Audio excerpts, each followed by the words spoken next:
gracia del Señor, cálzate de tu armadura, pues en Jesús, nuestro gran capitán, está nuestra fortaleza. Con el escudo de la fe, al diablo no hemos de temer. Ejército armado de amor, ve y alcanza a los perdidos.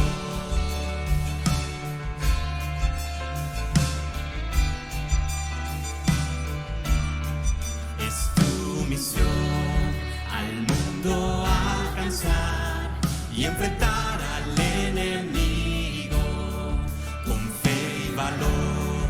Batalla hemos de dar, la palabra es nuestra espada. Aunque haya pruebas por doquier, no hay imposibles para él, y así tendrá lo que buscó al morir, una herencia de naciones. Y allí en la cruz de amor y compasión vemos a Cristo asolado, mas aplastados yacen ya los pies del Señor sus enemigos. Conquistador se levantó, es Cristo quien resucitó. Se cantará su triunfo hasta que todo ojo pueda verlo.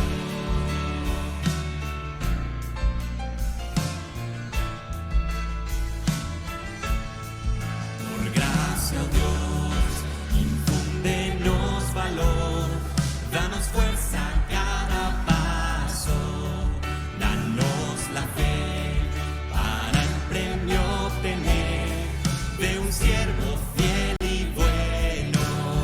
Las voces de quienes ayer confiaron en tu provisión, aliento son en nuestro caminar hasta estar con él por siempre. Las voces de quienes ayer confiaron en tu provisión, aliento son en nuestro caminar hasta estar con él por siempre. Amén.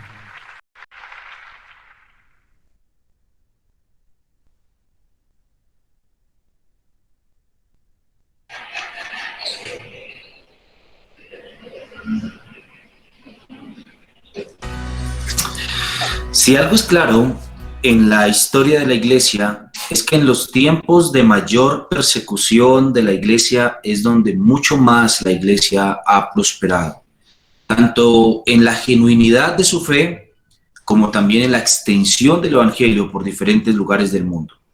Solamente hace falta recordar un poco la persecución bajo el emperador Nerón, donde los cristianos de Jerusalén fueron esparcidos por todos lugares, y cuando fueron esparcidos de allí, se predicó el evangelio a muchas regiones cercanas a Jerusalén en medio de la persecución.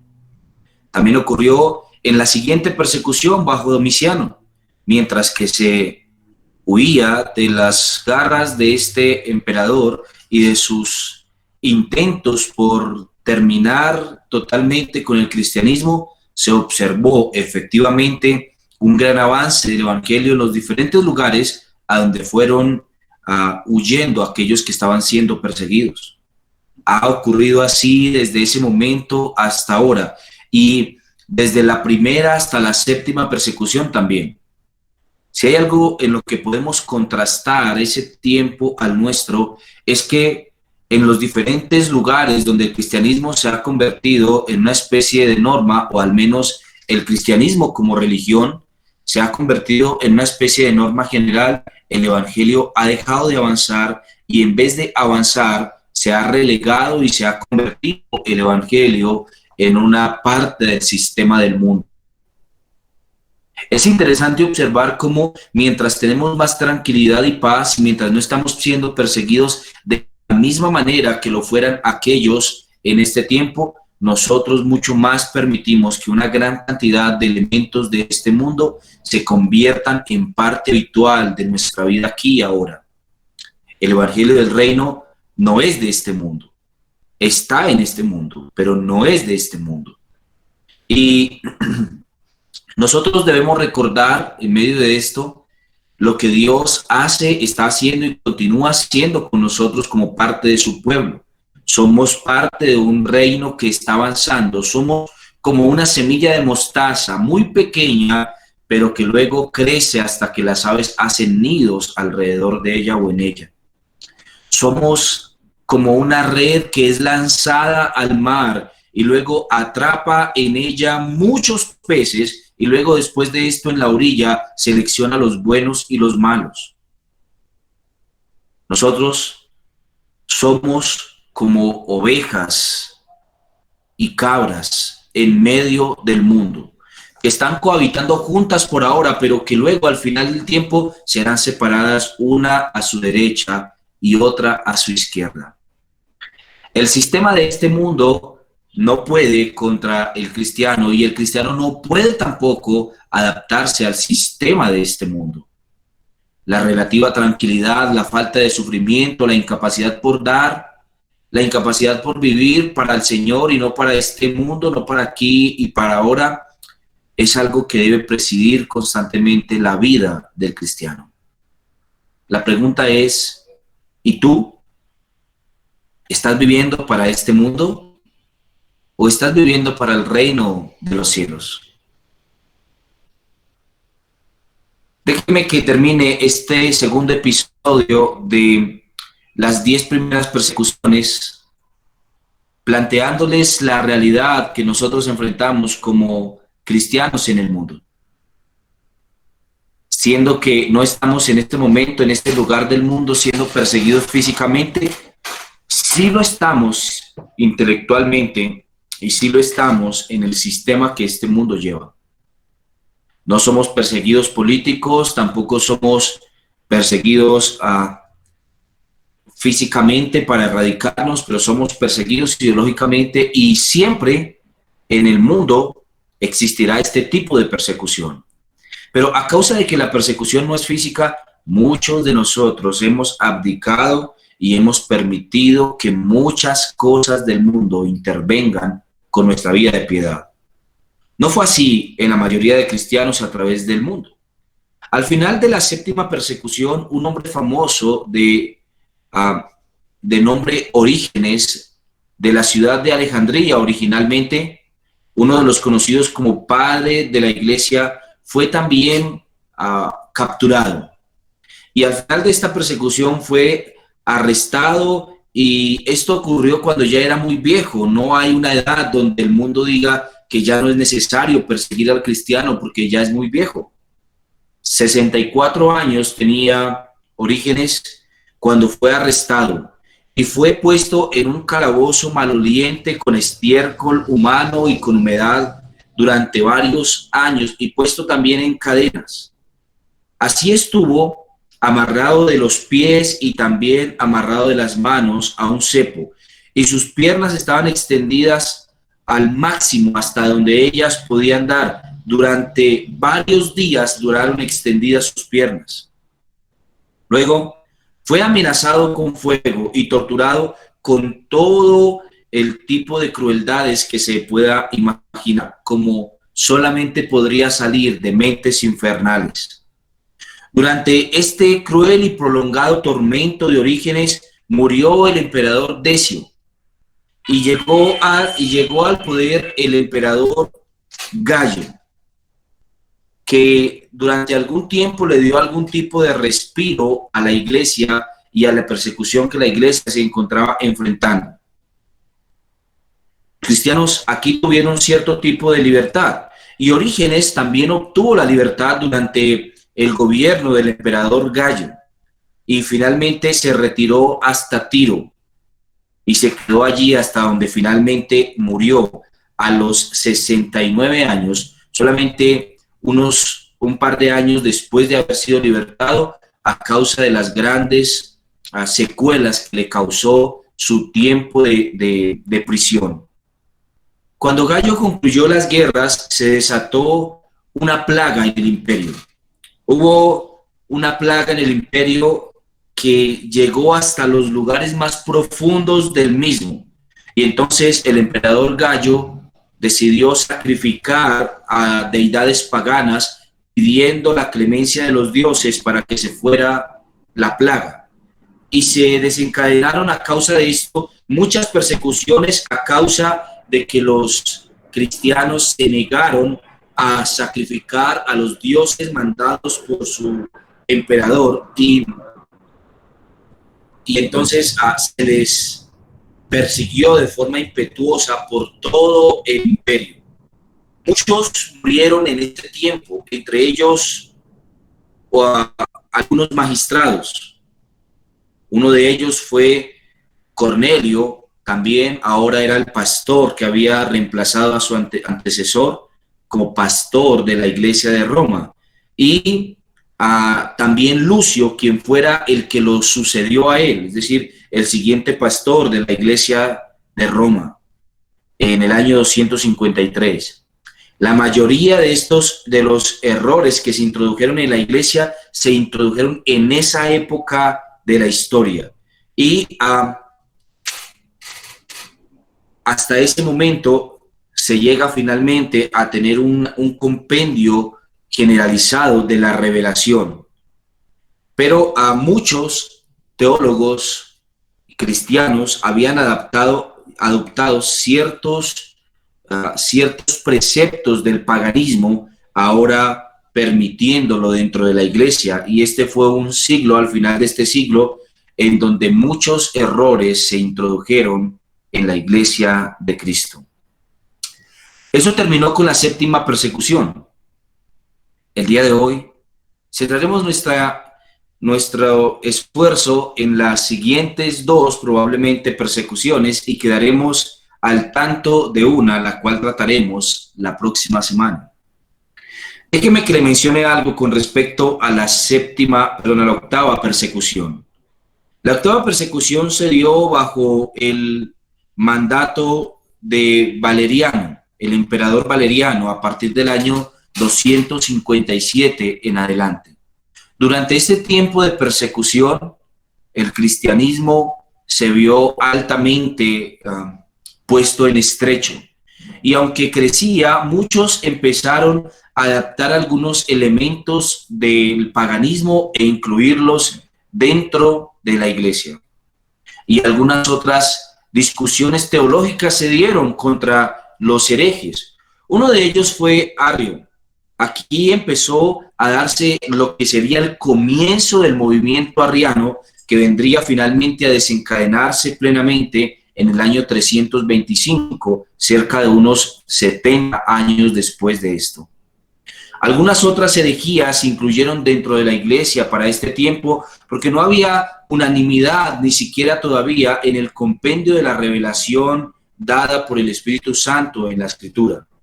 Aunque algunos, como por ejemplo Orígenes, Tertuliano y Justino Mártir, ya habían intentado hacer un compendio de lo que era la revelación del Nuevo Testamento, de la Biblia. Sin embargo, estos esfuerzos habían quedado en el camino y la iglesia como un todo, con mucha dificultad, podría determinar o podría entender cuáles eran efectivamente los libros del Nuevo Testamento inspirados por el Señor. Durante la persecución de Valeriano, que comenzó en el año 257, hubo muchos mártires.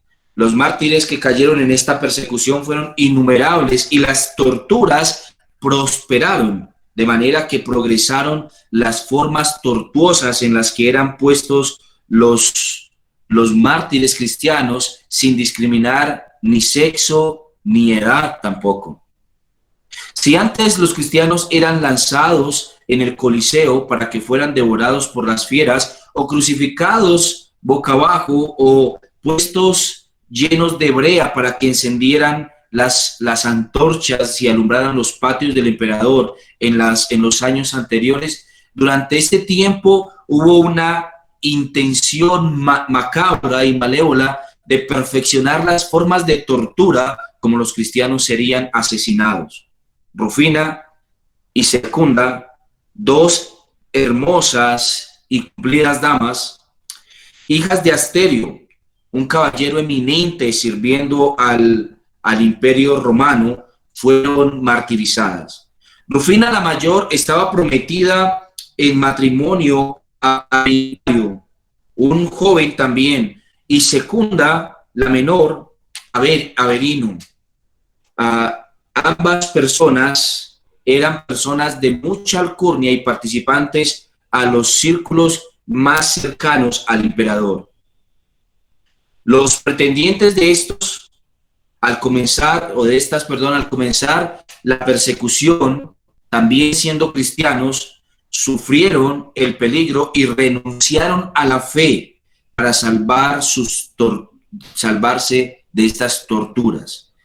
Se esforzaron mucho entonces en persuadir a las dos damas en que ellas también debían negar la fe, porque no valía la pena sufrir tan horrenda muerte por una afirmación de fe.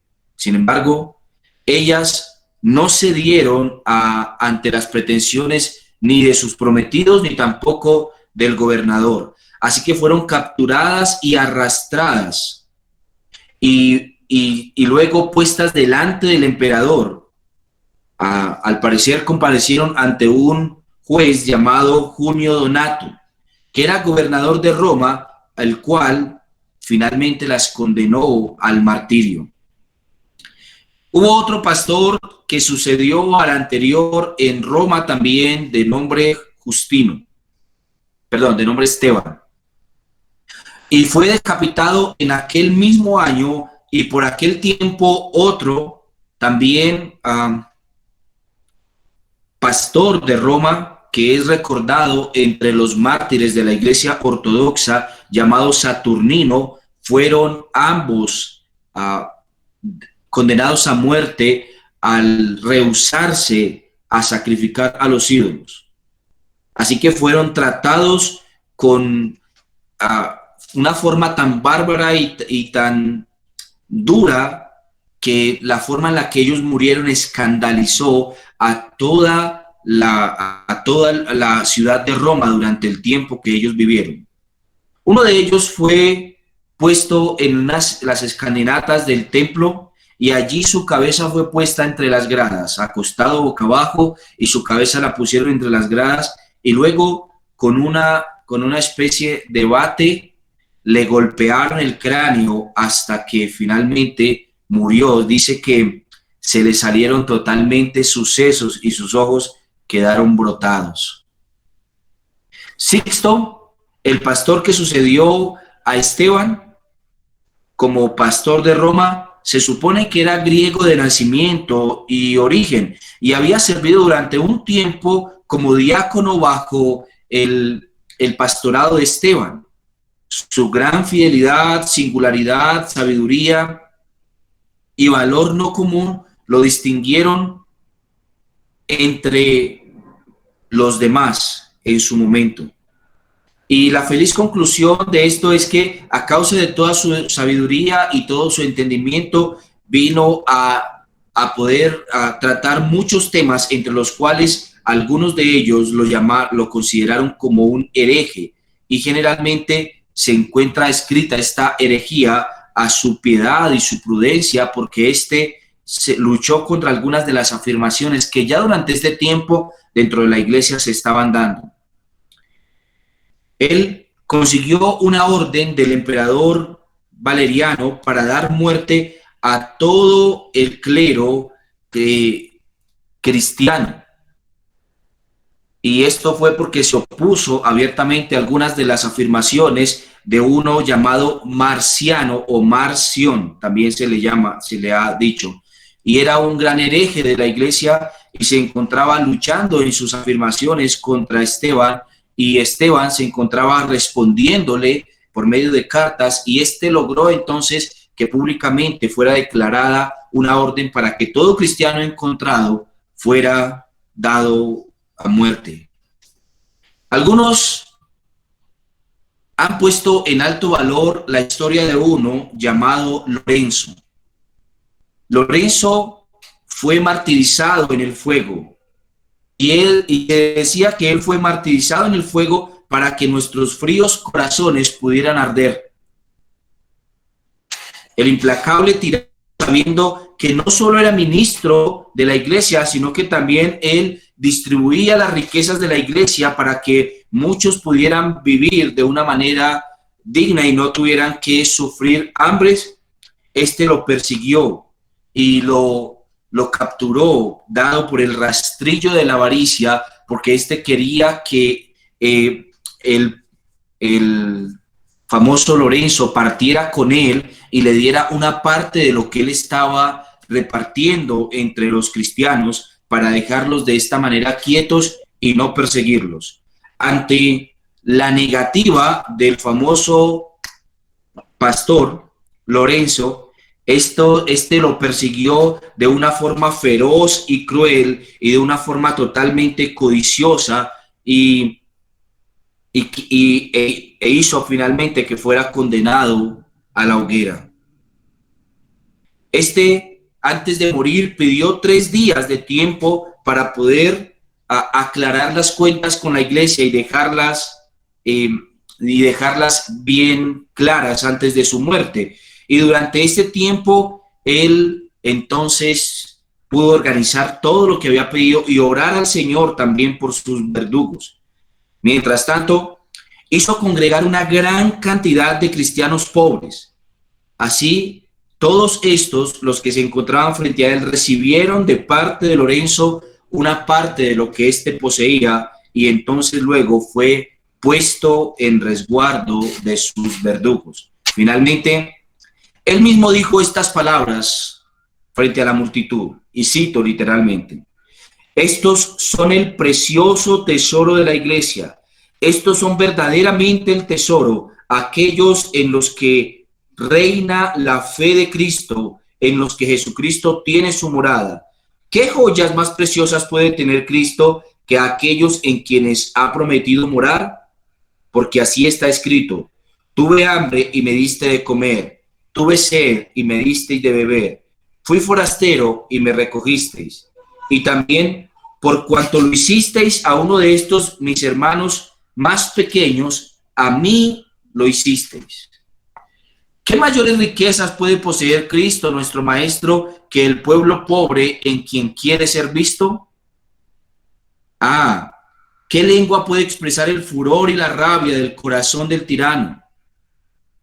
Se paró delante de toda la multitud y pronunció dichas palabras.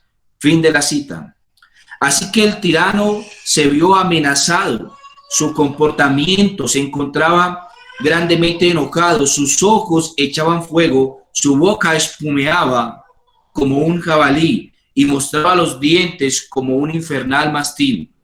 No se podía llamar ahora un hombre racional, sino más que un león rugiente que emprendió totalmente contra el fiel Hijo del Señor.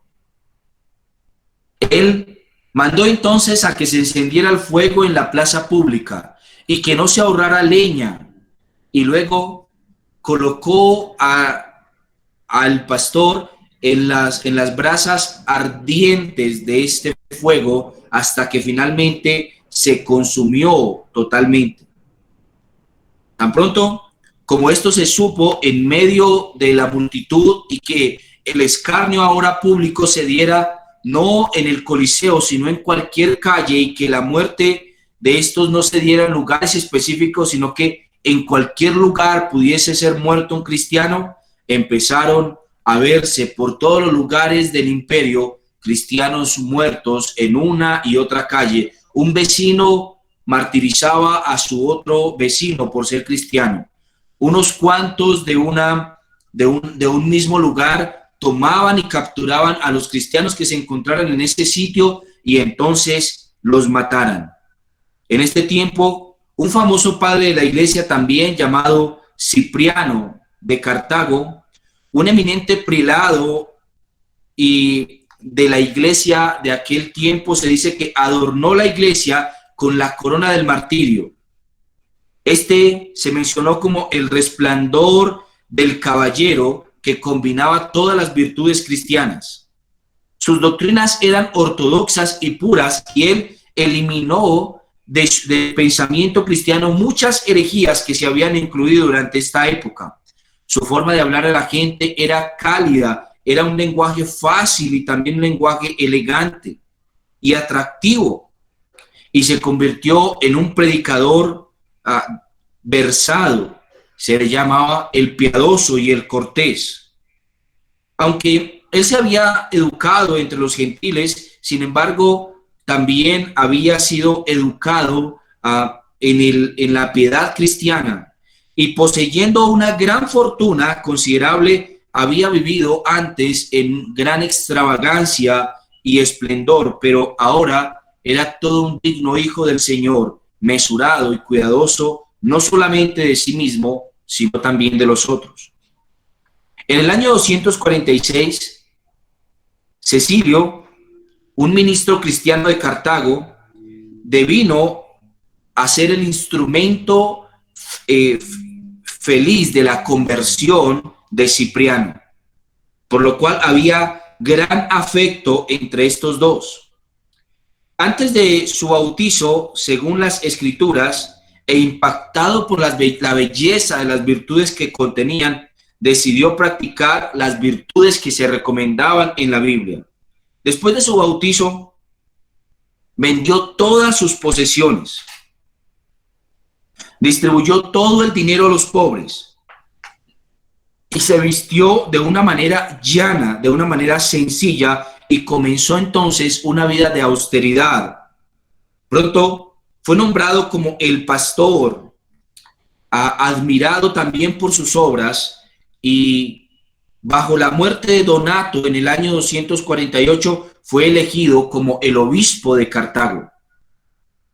Las ciudades en las que éste influyó fueron innumerables, y los cuidados que éste extendió hacia otros no solamente se conocieron en su ciudad, en Cartago, sino en Numidia y en Mauritania también. En todas sus transacciones tuvo tiempo de gran atención a pedir consejo a los demás pastores de su región, y también fue un gran consejero de la mayoría de los pastores que se encontraban en las ciudades vecinas a él. Alguien mencionó esto con respecto a Cipriano, que el pastor estaba en la iglesia y la iglesia en el pastor, de manera que la unidad solo puede ser preservada mediante un estrecho vínculo entre el pastor y su grey. Y esto se mencionó con respecto a Cipriano.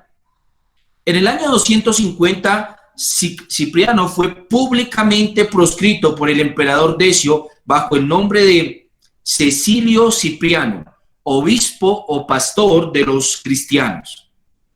Y el clamor universal de los paganos fue: Cipriano a los leones, Cipriano a las fieras. Sin embargo, el pastor se apartó constantemente del populacho y sus posesiones fueron de inmediato confiscadas.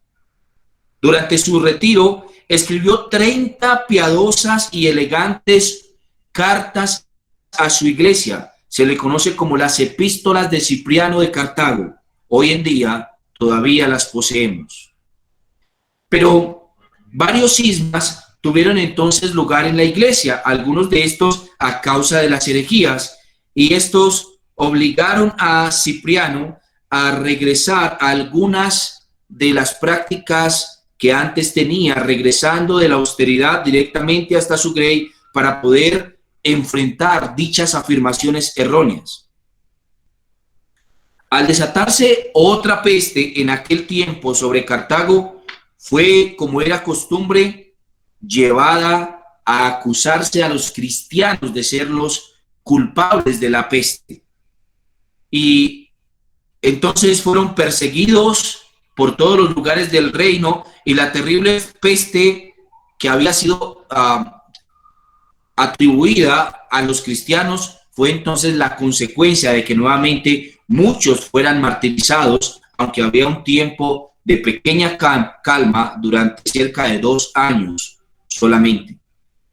Cipriano, en respuesta a las afirmaciones de que los cristianos eran los culpables de esto, escribió una epístola en respuesta a esto, en la cual él vindicaba al cristianismo como que no era el culpable de esto, pero además de esto, que lo único que podía hacer el cristianismo era cuidar y hacer bien a los que estaban padeciendo la peste. En el año 257, Cipriano fue hecho procónsul fue hecho procónsul ante el gobernador romano. Y sin embargo, esto fue totalmente desconocido por todos aquellos que se encontraban a su alrededor. Y fue llevado ante un juez, también procónsul, llamado Aspacio Paturno. Y este lo desterró a una pequeña ciudad sin declararle la muerte, llamada Libia.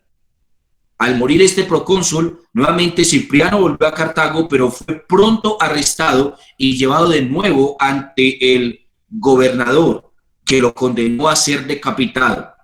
Y esta sentencia fue ejecutada solamente 1 año después. Sin embargo, la influencia de Cipriano en toda la región fue tan notable. Los discípulos de Cipriano, que había sido martirizado, fueron Lucio, Flaviano, Victorio, Remo, Montano, Julián, Timelo y Donaciano. Y estos tuvieron gran influencia en sus regiones, y como ocurriera entonces en su momento con los discípulos de Cristo, estos salieron por todas las regiones a predicar el evangelio, el cual tomó gran relevancia en manos, o en boca más bien, de los discípulos de Cipriano. En Útica tuvo lugar una tragedia terrible. Fue registrada. 300 cristianos fueron traídos por orden del gobernador y puestos alrededor de un horno de cocción de cerámica. Habiendo preparado unas ascuas e incienso, se les ordenó que o bien sacrificaran a Júpiter o serían arrojados al horno. Rehusando todos a una sola voz, saltaron todos valientemente al hoyo y fueron de inmediato asfixiados.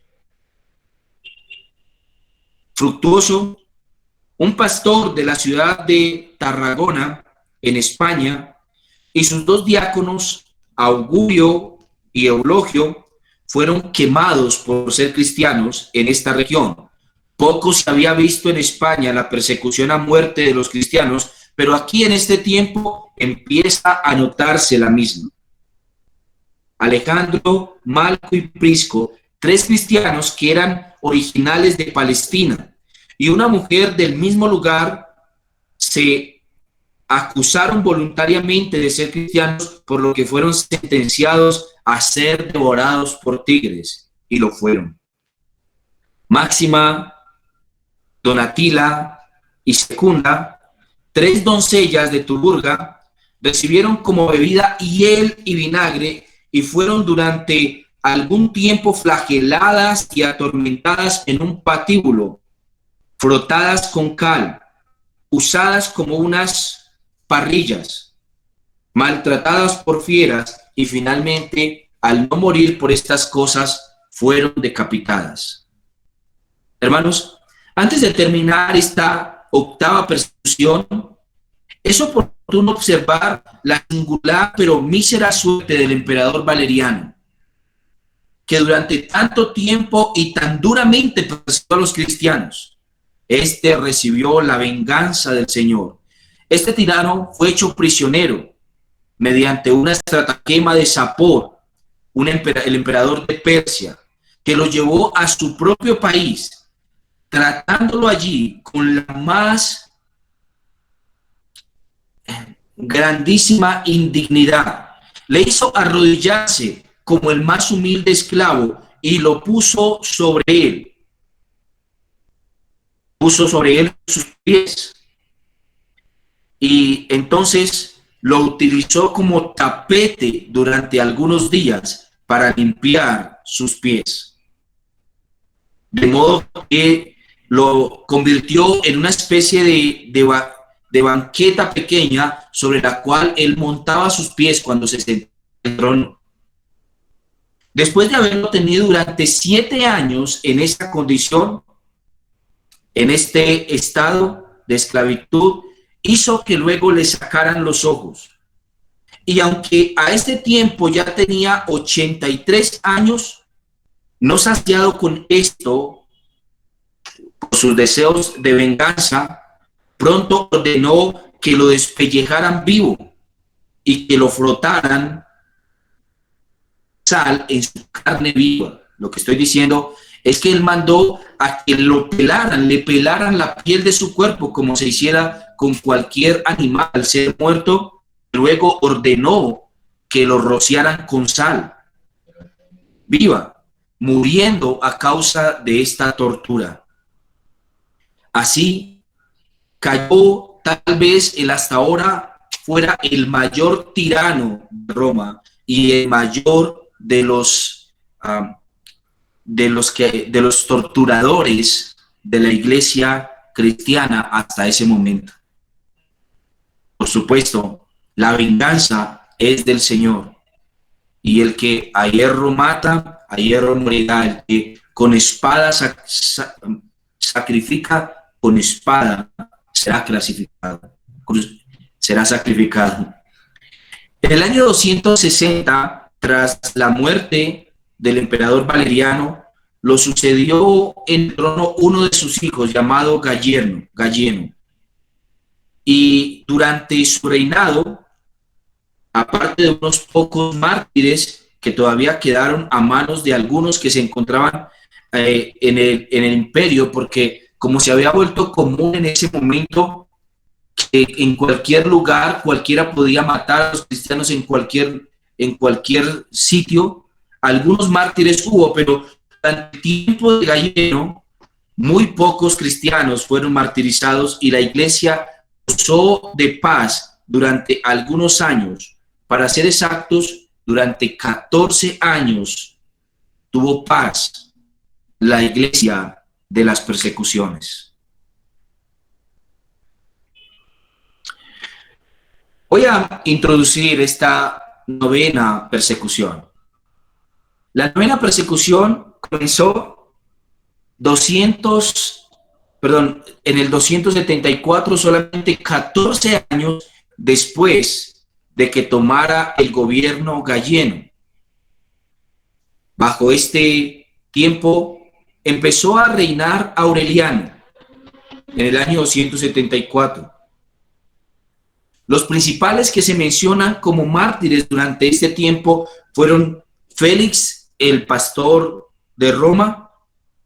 Este había empezado su pastorado ese mismo año y fue el primer mártir de la petulancia de Aureliano, siendo decapitado el 22 de diciembre de ese año.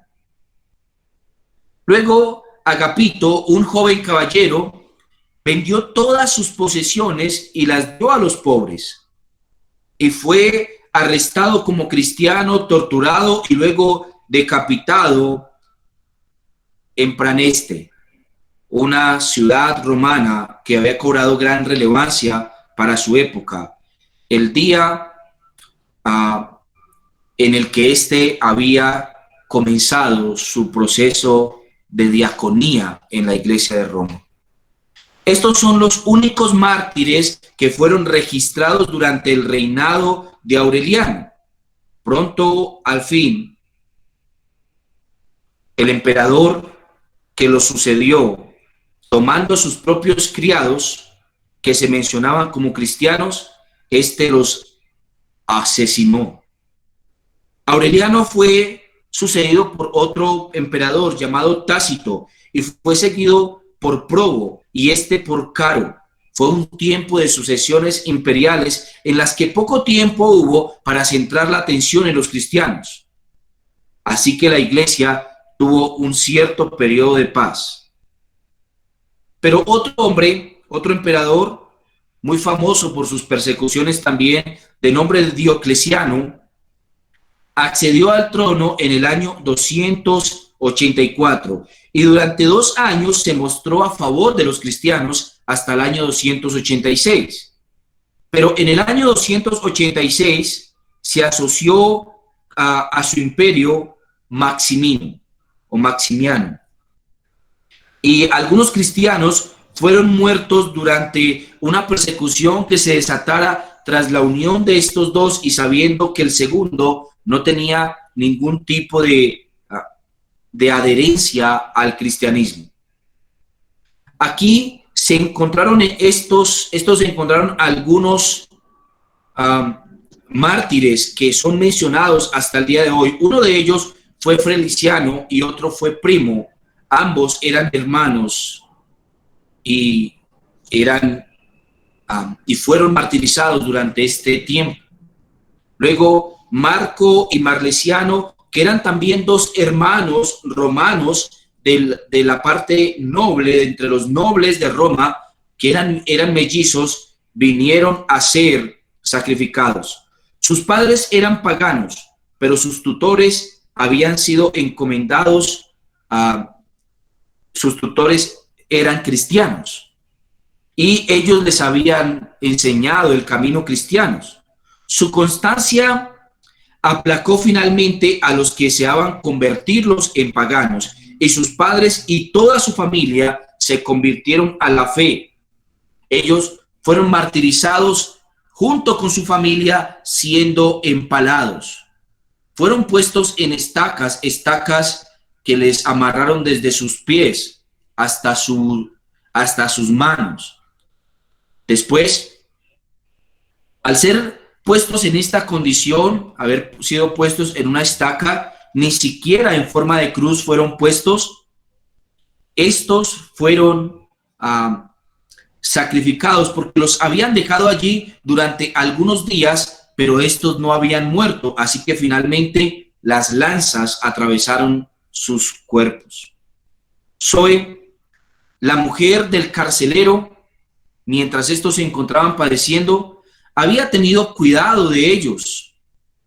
Y mientras ella se encontraba cuidándoles, ellos le predicaron el evangelio y ella se convirtió a la fe. Y luego de ellos, ella fue colgada a un árbol con un fuego de paja encendido bajo ella.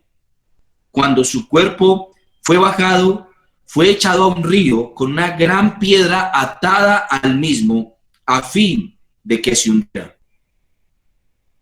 En el año 286 tuvo lugar tal vez el hecho más notable de la 9ª persecución de la iglesia. Una legión de soldados que consistía en 6.666 hombres estaba totalmente constituida por cristianos. Esta legión era llamada la Legión de Tebana, porque los hombres habían sido reclutados en Tebas. Estuvieron acuartelados en Oriente hasta que el emperador Maximino ordenó que se dirigieran a las Galias para que le ayudaran contra los rebeldes de Borgoña. Pasaron los Alpes, entraron a las Galias, y las órdenes de Mauricio, Cándido y Exupernio, sus más dignos comandantes, fueron que se mantuvieron allí y al final se reunieron con el emperador. Maximiano, para este tiempo, ordenó un sacrificio general al que debía asistir todo el ejército. También ordenó que se debía tomar juramento de lealtad y al mismo tiempo que se debía jurar a la extirpación del cristianismo en las Galias. Todos los de la legión que él mandó eran cristianos. Alarmados estos por estas órdenes, cada uno de los componentes de la legión tebana rehusó de manera absoluta sacrificar o tomar juramentos prescritos. Y sobre todo, porque el juramento tenía que ver con exterminar a los cristianos, sabiendo que la legión entera era cristiana. Esto enfureció tanto a Maximiano que ordenó que toda la legión fuera diezmada. Esto es, que se seleccionara a uno de cada 10 hombres y se matara a espada, degollándolo frente a todos los demás. Habiéndose ejecutado esta sanguinaria orden, el resto permaneció inflexible, y a pesar de que fueron degollados, sin embargo, no cedieron, teniendo lugar una segunda diezmazón. La segunda diezmazón también tuvo lugar.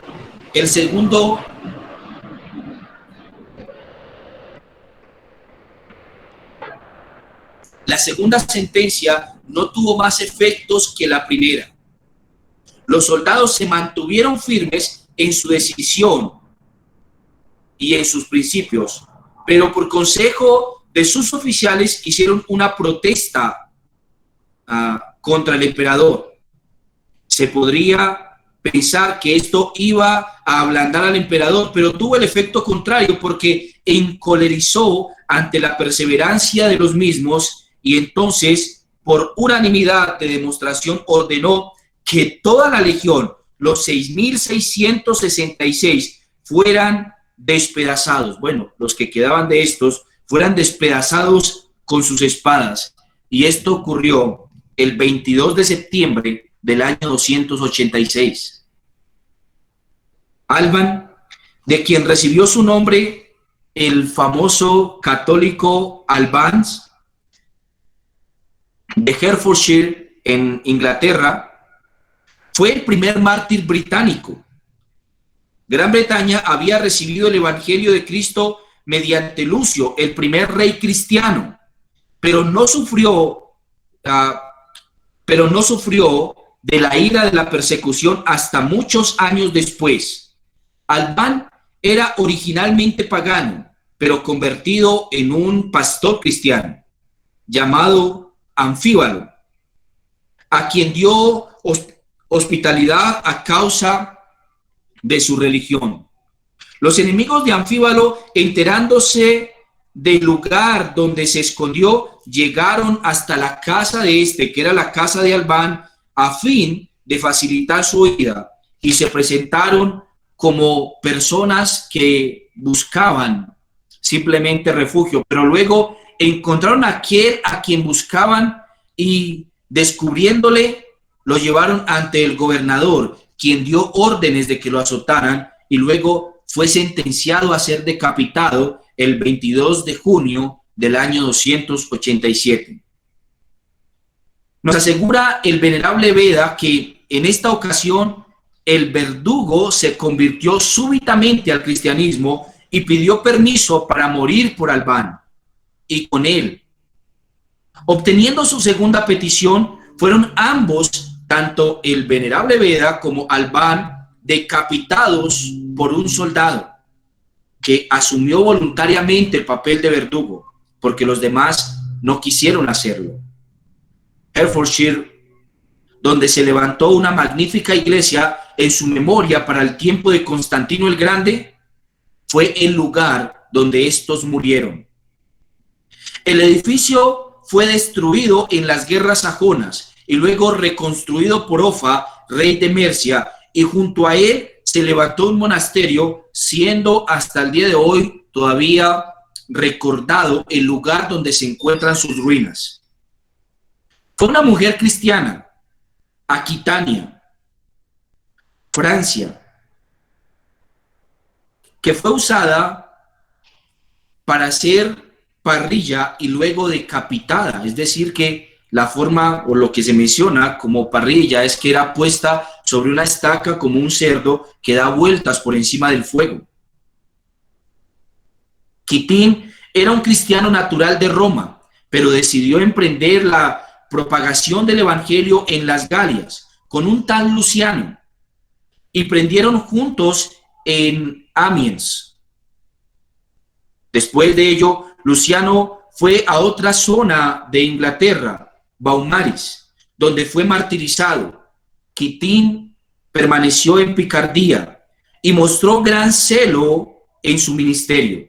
fue arrestado como cristiano, fue estirado con poleas, unas en una región de sus extremidades y la otra en otra región de sus extremidades, y las poleas fueron apretándose hasta que dislocaron todos sus huesos, y luego después de esto fue amarrado su cuerpo con alambres, y luego derramaron aceite hirviendo y luego brea hirviendo sobre su carne desnuda. Se colocó como una antorcha encendida a sus lados y también en sus sobacos. Y después de haber sido torturado de esta manera, fue enviado de vuelta a la mazmorra, muriendo allí el 31 de octubre del año 287, a causa de las muchas atrocidades que le habían infligido. Ya en su celda, él no podía moverse, sus huesos estaban rotos, todos ellos desgarrados.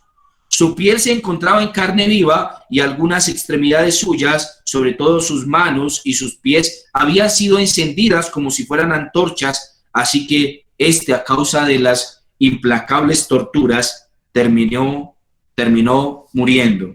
Sin embargo, en ninguna de ellas él cedió a negar al Señor, y el ministerio que él mismo pudo desarrollar durante el tiempo que se encontró predicando el evangelio en esta región del mundo fue tal que causó gran conmoción en medio de los mismos ingleses. Y cuando yo pienso en esto, a modo de conclusión, pienso, ¿qué tanto podríamos resistir nosotros al ser torturados en medio de una región como esta? Realmente, cuando pensamos en esto, mis hermanos, nosotros debemos recordar el hecho de que aunque nuestro Dios es un Dios glorioso y aunque Él ha prometido que su reino avanzaría, esto no significa de ninguna manera que nosotros no tengamos que enfrentar las muchas luchas que involucra nuestra vida como cristianos. Tenemos que preguntarnos, mis hermanos, si realmente nosotros estaríamos dispuestos a vivir y a morir de esta manera que nuestros hermanos antepasados. ¿Cuántos de nosotros resistiríamos la tortura? ¿Cuántos negaríamos a Cristo al sentir el más mínimo signo de dolor corporal? ¿Cuántos de nosotros sacrificaríamos a los ídolos con tal de no ser muertos? Por supuesto que no puede culparse a ninguno que finalmente sacrifique a los ídolos en una condición tan difícil como esta. Sabríamos, por supuesto, que es contra su voluntad, pero estos, aún contra su voluntad, no rehusaron al Señor. Vivieron para su gloria y su honra y su alabanza. La pregunta aquí es, ¿y tú? ¿Para quién vives? ¿Quién es aquel a quien tú le das gloria y honra y alabanza? ¿Tú mismo o el Señor? Estoy convencido que la mayoría de nosotros procura con toda diligencia dar gloria al Señor. Y rogamos al Señor que no tengamos que experimentar un tiempo tan difícil como aquel, pero por supuesto que esto todavía no es algo que se haya dicho con respecto a nosotros. Siempre la persecución en el cristianismo precede a un tiempo de avivamiento también. Así que si Dios quiere avivar la iglesia en este tiempo veremos persecución. Padre, yo quiero darte gracias por lo que tú hiciste en la vida de tantos hombres y mujeres, Señor, que entregaron su vida en honor a ti, Dios de gloria, que decidieron aprovecharla mientras vivían para predicar el evangelio, pero que aún muertos, sus muertes hablan por ellos, Señor. Y que, Dios de gloria, este es el ejemplo que ha quedado para nosotros y por el cual te honramos y te glorificamos. Permítenos, Dios de gloria, ser lo mitad de valientes que ellos, ser lo mitad de osados que ellos, Señor, y poder, Señor, notar la urgencia de predicar tu evangelio, Señor de gloria, a todo aquel que todavía no ha venido a ti. Te lo rogamos en el nombre de Jesús. Amén y amén. Mis hermanos, Dios los bendiga mucho. Chao, chao. Que pasen un feliz día. Nos vemos el próximo lunes, si el Señor lo permite, en este devocional. Gracias, pastor. Bueno, con mucho gusto, vale. Espero que este tiempo nos permita meditar en la importancia de vivir para el Señor. Mis hermanos, chao, chao. Dios los bendiga mucho. Bendiciones, pastor, gracias. Hermano, un abrazo. Dios lo bendiga mucho.